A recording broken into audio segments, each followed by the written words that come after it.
Замислили ли сте се защо небето е синьо? Не е защото отразява морето. Истинската причина е много по-интересна и се крие в света на физиката. Нека разберем защо.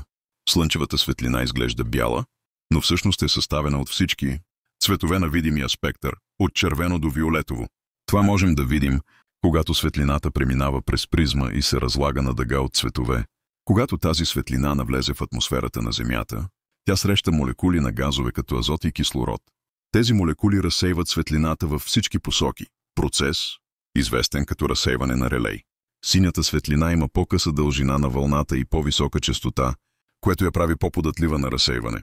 Затова, когато гледаме към небето, виждаме предимно разсеяната синя светлина. Може би се чудите защо небето не изглежда виолетово, тъй като виолетовата светлина има още по-къса дължина на вълната. Причината е, че човешкото око е по-малко чувствително към виолетовия цвят, а и слънчевата светлина съдържа по-малко виолетова светлина в сравнение с синята. Ако ви е било интересно, не забравяйте да харесате видеото, да се абонирате за канала и да споделите в коментарите какви други природни феномени бихте искали да разгледаме. До скоро!